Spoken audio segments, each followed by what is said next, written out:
Hello और स्वागत है। आज हम तिशानी दोशी के लिखे एक बहुत ही कमाल के chapter journey to the end of the earth को डिटेल में समझने वाले हैं। पता है, ये सिर्फ एक ट्रैवल स्टोरी नहीं है, बल्कि एक ऐसी जर्नी है जो हमें हमारी धरती के कुछ सबसे बड़े राज बताती है। तो चलिए शुरू करते हैं सफर। और देखिए, इस चैप्टर का जो सेंट्रल आइडिया है ना, वो इसी एक लाइन में छिपा है। If you want to know more about the planet's past, present and future, Antarctica is the place to go to. मतलब, अगर आपको इस धरती के अतीत, वर्तमान और भविष्य को आसानी से समझना है, तो एंटार्क्टिका ही वो जगह है, वही जगह जहां इस दुनिया के सबसे गहरे राज दफन हैं। तो चलिए, सबसे पहले हम ऑथर तिशानी दोशी के साथ इस अनोखे सफर की शुरुआत करते हैं। देखते हैं कि दुनिया के एक कोने से उसके आखिरी छोर तक का सफर आखिर होता कैसा है। तो कहानी शुरू होती है मद्रास से, जो इक्वेटर से एक करीब 13.09 डिग्रीज नॉर्थ में है। यहाँ से तिशानी दोशी एक रशियन रिसर्च जहाज जिसका नाम था एकेडेमिक शुकाल्स्की, उस पर सवार होती हैं और उनका मंजिल दुनिया का सबसे ठंडा, सबसे सूखा और सबसे तेज हवा वाला महाद्वीप अंटार्कटिका। अब आप सोचिए कि यह सफर कितना बड़ा, कितना विशाल था। जरा इन नंबर्स को देखिए।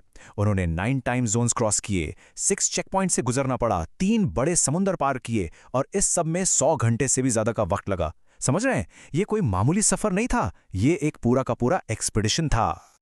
इतने लंबे सफर के बाद कार, एरोप्लेन, शिप, सब कुछ था इसमें। आपको क्या लगता है, ऑथर का पहला रिएक्शन क्या होगा? थकान? बिल्कुल नहीं। उनका जो पहला इमोशन था वो था सुकून, रिलीफ, और उसके ठीक बाद एक गहरा आश्चर्य, जब उन्होंने पहली बार अंटार्कटिका की इस बेइंतहा विशालता और उसकी शांति को महसूस किया। अब यहां से हम थोड़ा समय में पीछे चलते हैं, एक टाइम मशीन की तरह। देखते हैं कि कैसे अंटार्कटिका, जो आज हमें इतना अलग थलग लगता है, आखिर हमारे इतिहास से कैसे जुड़ा हुआ है। तो बात शुरू होती है गोंडवाना से। जरा इमेजिन कीजिए, आज से 650 मिलियन साल पहले दुनिया ऐसी नहीं थी। एक विशाल सुपर कॉन्टिनेंट था गोंडवाना, और इंडिया और अंटार्कटिका दोनों उसका हिस्सा थे, सब एक साथ जुड़े हुए। और सबसे हैरान करने वाली बात, तब अंटार्कटिका जैसा आज है वैसा बिल्कुल नहीं था। वो एक गर्म, जीवन से भरपूर जगह थी।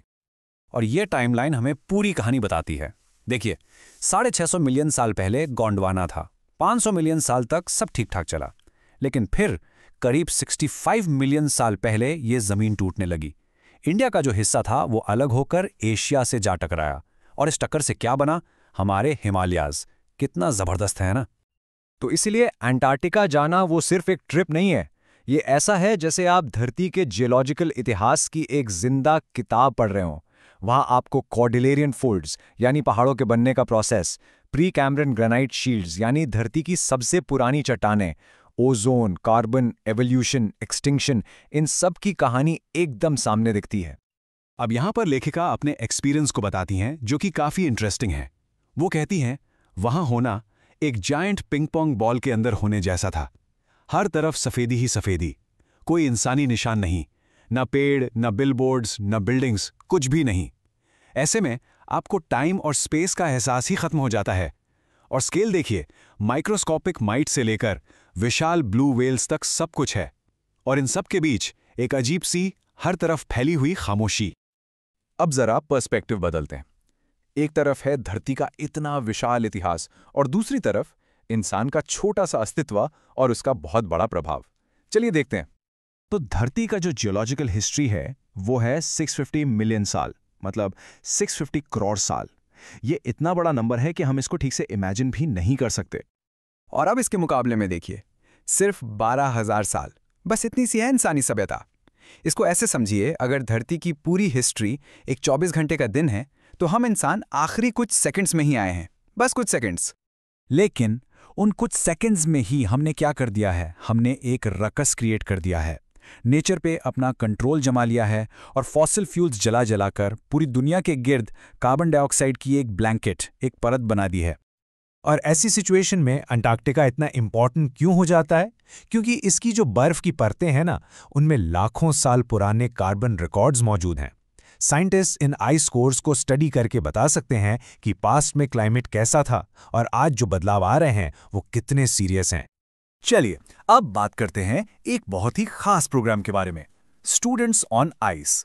ये प्रोग्राम स्पेशली डिजाइन किया गया है भविष्य के पॉलिसी मेकर्स को, यानी आप जैसे स्टूडेंट्स को एक बहुत ही जरूरी सबक सिखाने के लिए। इस प्रोग्राम का मकसद ही यही है, हाई स्कूल स्टूडेंट्स को एक ऐसा लाइफ चेंजिंग एक्सपीरियंस देना, उनके अंदर हमारे प्लैनेट के लिए एक नई अंडरस्टैंडिंग और रिस्पेक्ट पैदा करना। क्योंकि जब आप चीज़ों को अपनी आंखों से देखते हैं, तभी आप उन्हें बचाने के लिए सबसे ज़्यादा तैयार होते हैं। और अंटार्कटिका में उन्हें सीखने को मिलता है फाइटोप्लैंक्टन के बारे में। ये समुद्र के माइक्रोस्कोपिक पौधे हैं। इन्हें आप समुद्र की घास भी कह सकते हैं। फोटोसिंथेसिस के थ्रू ये पूरे सदर्न ओशन की फूड चेन को सस्टेन करते हैं। मतलब पूरे समुद्र का जीवन इन नन्हे पौधों पर टिका हुआ है। और फाइटोप्लैंक्टन की कहानी से हमें एक बहुत जरूरी सबक मिलता है। ये कोट इस बात को बिल्कुल आसानी से समझाता है। Take care of the small things and the big things will fall into place. मतलब अगर हम इन छोटी छोटी चीजों का ध्यान रखेंगे ना, तो बड़ी चीजें अपने आप ठीक हो जाएंगी। सिंपल। और अब आते हैं इस कहानी के क्लाइमैक्स पर। इस सफर के एंड में लेखिका को एक ऐसा अनुभव होता है जो उन्हें इस पूरी जर्नी का, इस पूरे प्लैनेट का सबसे बड़ा सच दिखा देता है।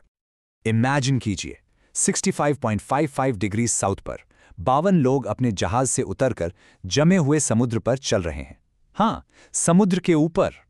उनके पैरों के ठीक नीचे 1 मीटर मोटी बर्फ की परत थी और उस बर्फ के नीचे 180 मीटर गहरा जीता जागता नमकीन पानी था। एक पूरी दुनिया। और बस उसी पल लेखिका को सब कुछ साफ हो गया। एक रेवलेशन हुआ कि इस ग्रह पर हर चीज, हर एक चीज एक दूसरे से जुड़ी हुई है।